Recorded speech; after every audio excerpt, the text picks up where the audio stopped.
Hi everyone, I'm Jinglun Xu. In this video, we will talk about the Agile test-driven development.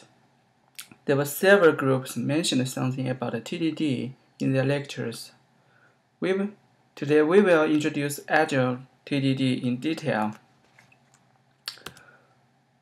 I will mainly talk about the concepts, goals, rules, and implications about TDD. So, what is TDD? In principle, it is just about writing the test before the program. But in consequence, it leads the developer to first think about how to use the component and only then about how to implement. So let's look at the definition of TDD in book. Baker, the author of Test-Driven Development, said TDD is an evolutionary approach to development which combines test-first development, where you write a test before you write just enough production code to fulfill that test, and refactoring. Here, the author mentioned two concepts: test-first development and refactoring. I would like to describe TDD with this simple formula.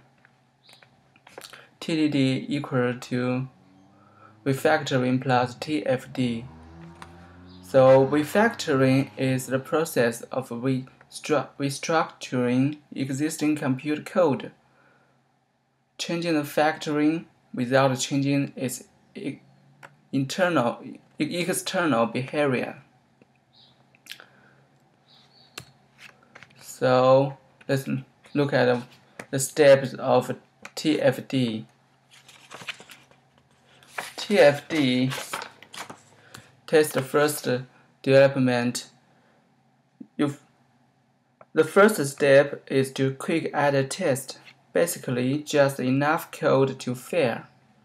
Next, you should run your tests to ensure that the new test does in fact fail.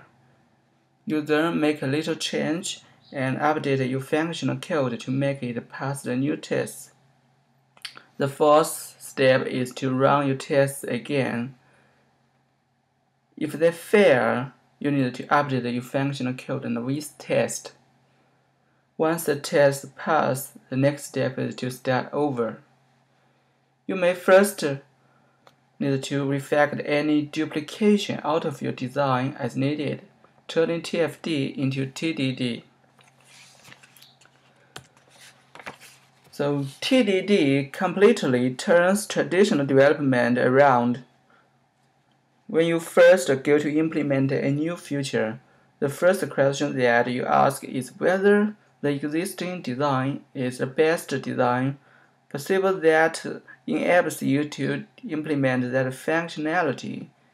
If so, you proceed with a TFD approach. If not, you refactor it locally to change the portion of the design affected by the new feature, enabling you to add that feature as easy as possible. As a result, you will always be improving the quality of your design, thereby making it easier to work with in the future. Instead of writing functional code first and then your testing code as an afterthought, if you write it at all, you instead write your test code before your functional code. Furthermore, you do so in very small steps, one test and one small bit of corresponding functional code at a time. A programmer taking a TDD approach refuses to write a new function until there is first a test that fails because the function isn't present. In fact, they refuse to add even a single line of code until a test exists for it. Once the test is in place, they then do the work required to ensure that the test should now passes. This sounds simple in principle, but when you are first learning to take TDD approach, it requires great discipline because it is easy to sleep and write functional code without first writing a new test. One of the advantages of pair programming is that your pair helps you to stay on track. Okay, next, let's look at the two levels of TDD. The first level is acceptance TDD. We call it ATDD. With ATDD, you write a single acceptance test or behavioral specification depending on your preferred terminology, and then just enough production functionality code to fulfill that test. The goal of ATDD is to specify detailed, executable requirements for your solution on a just-in-time basis. ATDD is also called behavior-driven development. Then, develop TDD. With develop TDD, you write a single develop test, sometimes inaccurately referred to as a unit test, and then just enough production code to fulfill that test. The goal of develop TDD is to specify a detailed, executable design for your solution on a just-in-time basis. Develop TDD is also simply called TDD. Okay, let's look at this figure. How acceptance TDD and develop TDD work together. Ideally, you'll write a single acceptance test, then to implement the production code required to fulfill that test, you'll take a develop TDD approach. This in turn requires you to iterate several times through the write a test, write production code, get it working cycle at the develop TDD level.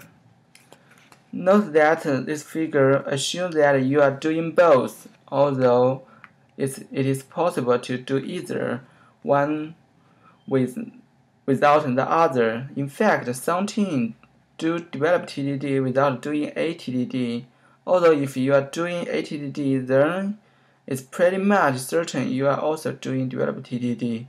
The challenge is that both forms of TDD require practitioners to have technical testing skills.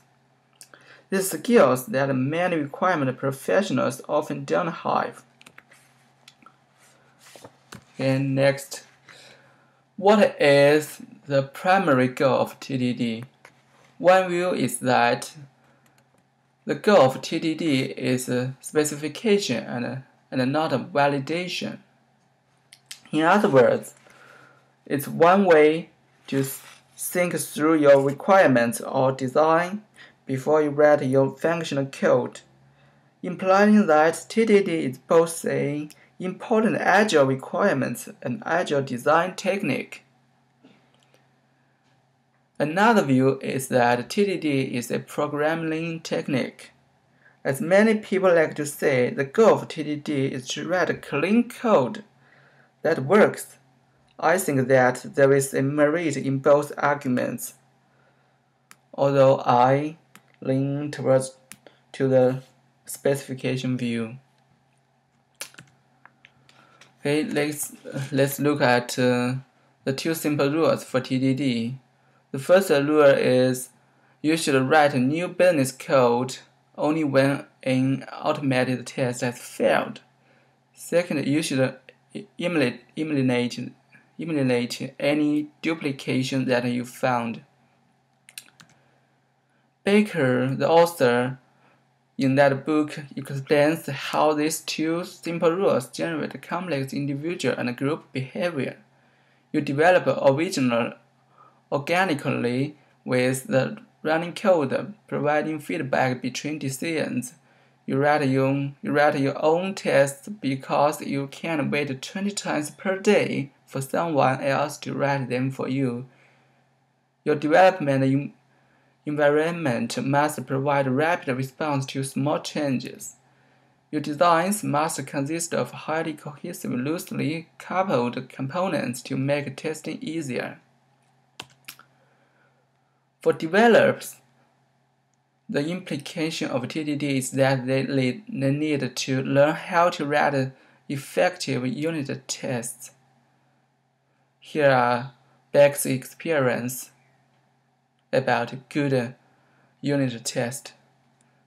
A test should run fast and run in isolation, and it should use data that makes them easy to read and to understand, and it should use real data when they need to.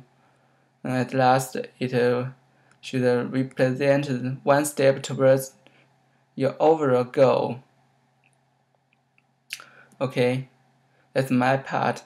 Let's welcome Heyi introduce the next part. Hello everyone, I'm Heyi. The first part Jinglun has been done. He was introduced the concept of the test first development, and then what is TDD, and then the level of the TDD, and then what is the primary goal of TDD.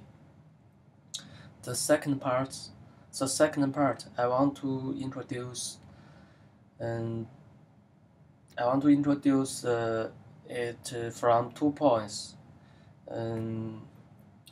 One point is a TDD simple example, and introduce TDD. TDD full name is TDD for relational database.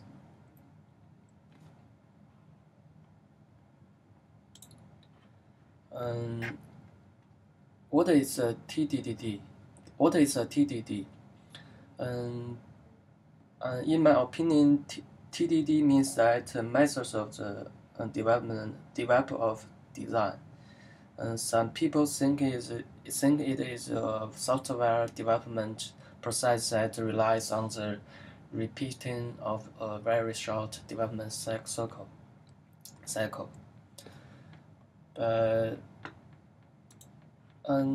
TDD general processes. If you guys saw the wiki, it tells the TDD has 5 processes: add a test, run all tests, and see if the new one falls, and write some code, run tests, refactor code. But I think TDD general process has 3 processes. The red processes, the green processes, and the factory process. The red process means the future of the test use case, and the green process means the test pass, and it's green.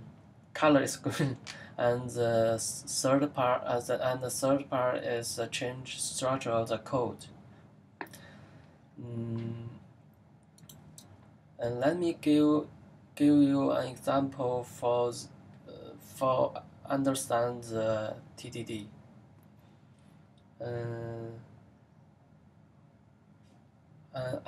As well, everyone is known the problem of Roman numbers. For Roman numbers have 1,000 numbers, but if I need to test 10 numbers, I will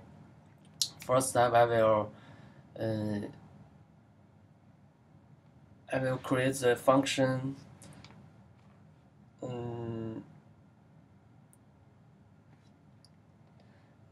The following I will give you an example for TDD. I give the problem of Roman numbers to the TDD, understand the TDD. If I just do test 10 number, first we don't need to give the statement. The process is a test case of the future. The future is necessary. The future is necessary, and the second step we need to create the function of the statement. And this process is a test pass. And then if we have thousand numbers for the code, and we need to refactor code has not changed the behavior of the code. This process is a refactor process. Refactor process has not changed the behavior of the code. This example is a benefit for understand the TDD. And next we need to and next I want to talk about the TDD. TDD full name is Test-Driven Development of a Relational Database. What is the TDD? The TDD means the TDD applied to the database development. How to use the TDD? I think we need to we use the TDD have three parts. Database test the database rejection, refactor the database, and integration the continuous database. Database test the database rejection and have three process have two processes. Interface test. Look at the picture. There have there have four parts focus on database. The applications, data loads, data extracts, and the test data generator. The two part is internal test. Internal test have contain a certain acts of stored produce. Primary valuation on incoming stored produce, and the store producer returns the value of the effectiveness of verification, and so on. The following give you an example.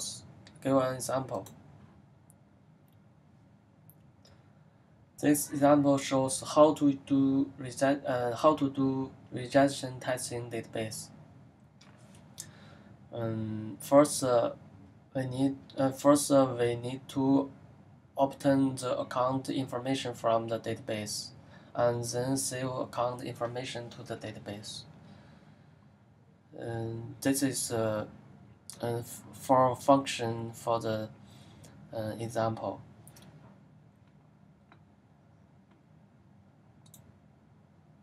If you save your account, we need to add two new tests. And this is two function for add new tests. And the database refactoring. Database refactoring means the modifying small by modifying small steps to improve the design of the code without changing its behavioral summaries. That is not deleted or increase behavior. Look at the picture. We can first step we can verify that refactoring is needed, and go through choose the right refactoring and then go through and decorate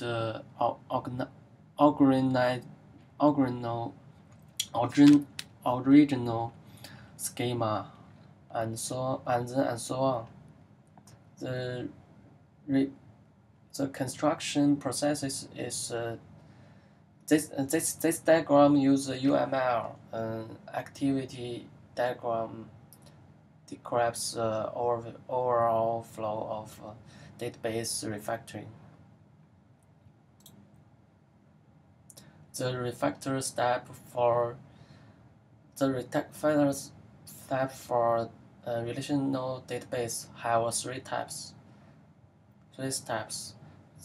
The first one is, are you sure need to reconstruct the schema and the target schema expired, and then write code. Some people think it whenever a complete reconstruction, we need the whole team and the organization announced that reconstruction. This picture shows that structural remodel as follows.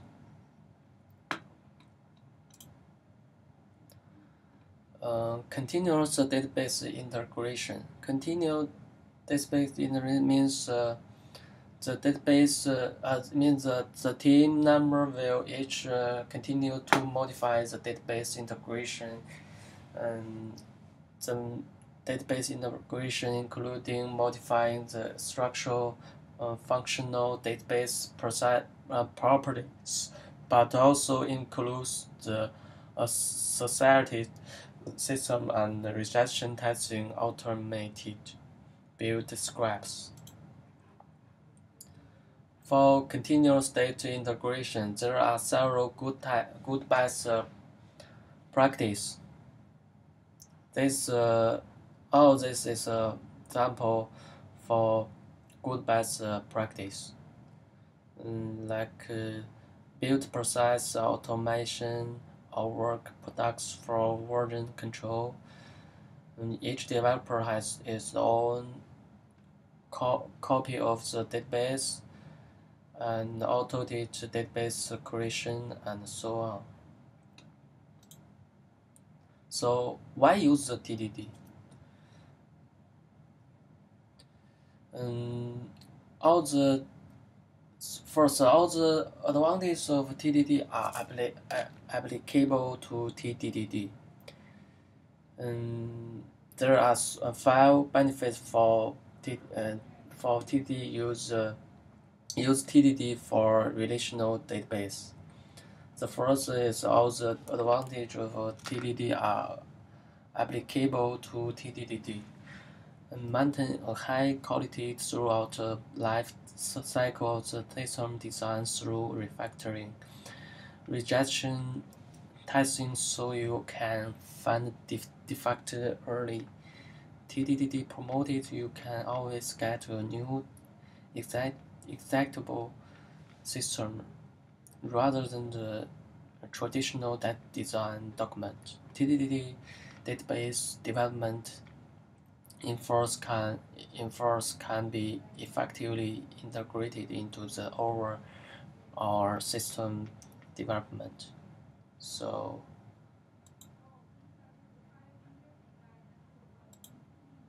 okay, I have finished my second part. The next the third part, Mark, we need to introduce the second part. Thank you.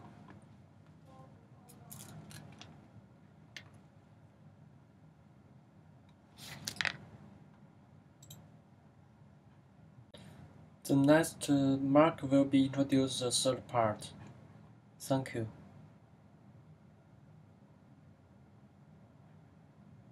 Hello, my name is Mark Diaz. I'm here to talk to you about test-driven development, especially the overview of it, as in the general drawbacks, benefits, and an example that everyone can understand. So let's jump right in.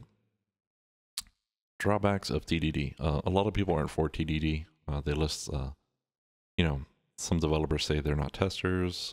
There's the whole programmer anarchy movement going on. We have people like duct tape programmers. Some people say that just testing in general is wasteful, or that the domino effect from refactoring is too costly. And some people say that it has tunnel vision. I know this was mentioned in a presentation before mine. But that's all hype. Let's go into it. Wasteful. The common quote is, can have n times more testing code than production code. Well, that's you're testing poorly, really, is what that is. TDD testing should test behaviors, not implementation. So a new method doesn't mean a new test. You should not have all that much testing code, not n times. Programmer anarchy is a movement championed by Fred George, and they throw away the idea of using agile practices like unit testing, acceptance testing, refactoring, patterns, continuous integration, and more. It's pretty extreme. It's a very extreme form of extreme programming, I would say. But my general takeaway and observation is that they equate time as being equivalent to money. They don't want to talk to business analysts. They don't want to talk to anyone but the customer. And they don't feel that software maintainability is worth putting time into, therefore worth money. I guess they don't get paid to maintain software. They only get paid to create it. That seems a little bit like it's a bunch of children at the playground with no adults around, or perhaps everybody who practices programmer anarchy is just a rock star. Duct tape coders. It seems to work, so ship it. That does qualify as a shelf. However, I would not trust my fish on that shelf. And Kent Beck has this quote in his book, Test-Driven Development by Example, which is the seminal work for test-driven development. And it's really how to change the idea of your mind state when testing. It says, when we write a test, we imagine the perfect interface for our operation. We are telling ourselves a story about how the operation will look from the outside. Our story won't always come true, but it's better to start from the best possible application program interface and work backwards than to make things complicated, ugly, and realistic from the get-go. So start greenfield testing. Does this work? Doesn't this work? And then you'll take the exceptional flows as they come. That being said, there is what is perceived as being the refactoring domino effect. People claim they can't clean up their code and preserve functionality without breaking tests. Well, if that's the case, they are also refactoring incorrectly. Refactoring has the idea of not changing the behavior of the code, and since TDD should be testing for functionality, that shouldn't be impacted at all. TDD also has set rules, and those require strict incremental testing to mitigate this. So you should be refactoring after every green test, assuming that it is necessary. Once again, a new method doesn't equal a new test. And, it's red-green refactoring. Refactor as soon as it's green, and then go back, start a new test, and you're red again. Tunnel vision was listed as being a drawback for test-driven development, but I just found that somewhat ridiculous, as Agile Principle number 4 says develop minimal software, which implies produce minimal functionality, produce only the code the product requested, develop only code and tests. Agile Principle number 7 says treat tests as a key resource. Do not start any new development until all tests pass and test first. These are verbatim from Agile, the Good, the Hype, and the Ugly by Bertrand Meyer, and are strongly in line with test-driven development. So I don't necessarily see that there's a problem or even a disconnect here. This is full go. Developers should have tunnel vision because, to provide an extreme example, Rome wasn't built in a day. It took hundreds of years to conquer all of that territory, and it was all done piece by piece, just like complicated software is done. Piece by piece, it takes time, but if every piece is done correctly, it will work correctly. There are some actual drawbacks of TDD, and it's commonly noted that it is difficult. It's a fundamental change in how you think about your code, how you go about writing your code. Everybody's has their own style, their own way of writing their code, their own thought process, and this is imposing a strict procedure on that a bit. It's also very difficult to integrate with legacy code because the functionality for legacy code may not have been tested already. So now you have to go back and implement those tests as well. Surveyed developers, 56% of them said it was difficult to get into the mindset of TDD, and it has been observed to make the development process slower. But that was mostly for studies done with companies new to TDD, and it could be that with time and practice, it becomes more natural. TDD definitely has rules. The rules are always test first, one new test at a time, refactor before moving on, and never move on until all tests succeed. It's the incremental nature of that will help you catch problems, fix issues, and refactor well. Just like Fight Club, the first rule of TDD is rules are rules, and it's also the second rule of TDD. There are some benefits to TDD. Higher programmer confidence on a scale of 1 to 5.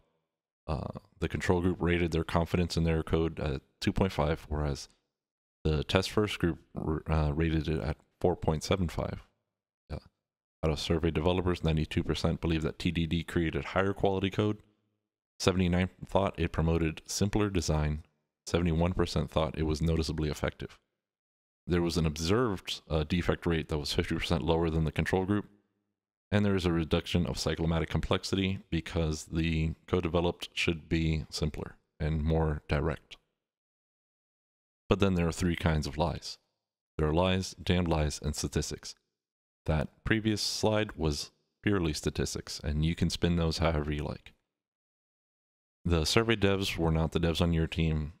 They were not even the devs at your company. So it's going to be different for everybody, but there are potential drawbacks and benefits for everything.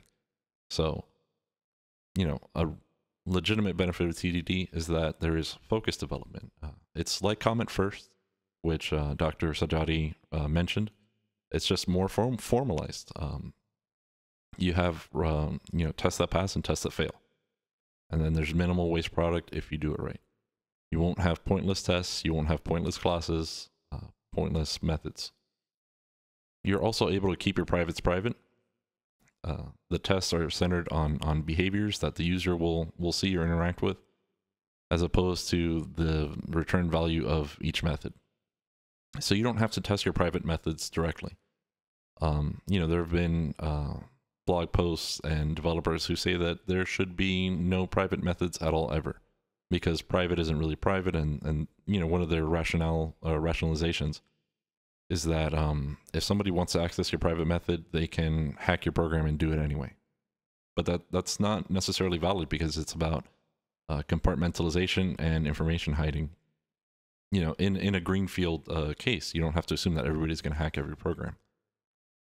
So you don't test your privates directly with TDD, but you do only develop the minimal code necessary. So the privates that you do have are necessary for end functionality, which means that your functionality testing or your basic tests are going to test your private methods. Your code is now by nature going to be testable. Testing is not separate from development at all. Testing is a key resource in the Agile Manifesto, or in Bertrand Meyer's summarization of the Agile principles. There is going to be a higher than average code coverage. Average is 80 to 90% as far as testing. You're going to be writing code and testing code effectively. So even though you may be writing a few, less lines of code per month, or whatever the metric that your team or company may use, that code should be more effective. It will definitely be used in the product, and it definitely has functionality and purpose. Agile principles are develop only code and tests. Testing is always what gets cut. Every time something's on a deadline, it's like, oh, cut testing, just ship it.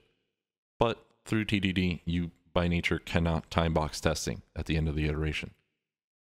We should all test our code. We are not, all the most interesting man in the world. We're not perfect. So please test your code. For an example that everybody can understand, I'm going to talk about a flashlight. This flashlight I actually own. It's a hex bright. It's a fantastic device, and I purchased it through its Kickstarter. It has some really cool functionality, but let's go through it as if it had not been implemented. And let's just assume that we have the shell that you see here, and the button has one single button on the back. So in TDD, step 1 is quickly add a test, right? So my test is going to be that I want the light to turn on when I hit the button. Step 2, I'm going to run all tests and see the new one fail. Well, we only have one test, and it's going to fail, as the hex bright has no internals. Step 3 is make a little change. So we're going to implement the bare minimum, a battery, a circuit that will, take the current from the battery and, provide light from the LED, and the internals of the button, I suppose, the switching part of the button. So now step 4, we're going to run all tests and see them all succeed. Press a button and the light turns on. We have one test. That test is now green. Step 5 is refactoring. However, everything is very simple at this time, but we don't necessarily have to refactor everything. It's a button, a small circuit, and that's about it, really. Because the LED would be part of the circuit. Then we're going to go through the second iteration, which is quickly add a test. We want to add a second stage of brightness where the light will get brighter if the light is already on, and I press the button again. Step 2 is run all tests and see the new one fail. This behavior hasn't been implemented yet, so it will fail. Step 3, make a little change, implement the bare minimum. This will probably require a little more advanced of a circuit, some logic in there. But then we're going to run all tests and see them succeed. Once that's implemented, the light will get brighter if the button is pressed when the light is on. So we're green. Step 5 is now important, or it becomes more important as this goes on, and this is refactor. So we should start considering commonly used patterns. Like, what if the strategy pattern is ideal at this point? What if we define our policy as what stage the light is in currently, and then we change the way that the button press interacts with the system? Complexity has changed. We have two operations coming from the same user interface at this point. So this, now needs to be thought about. And if we choose to right now, we can break up this behavior into private methods, which will still be tested because they will still implement the end user's functionality of turning on the light, making the light brighter, or whatever the case is. The end result is to rinse and repeat until you get the low, medium, high, and programmable function all through the interface of the button. All of these behaviors are testable because we're testing the light itself, even though the internals of the flashlight are considered black box. So we're not testing the battery for current. We're not testing the LED to ensure that everything goes through it. We're just looking at the functionality that the user experiences. And just to give you an idea of the complexity, here's the hex bright itself. Low mode, medium mode, high mode, and blink mode. You can also program it. And then here are a couple of schematics which are much more complicated than a battery to a resistor to an LED. And that's it for test-driven development.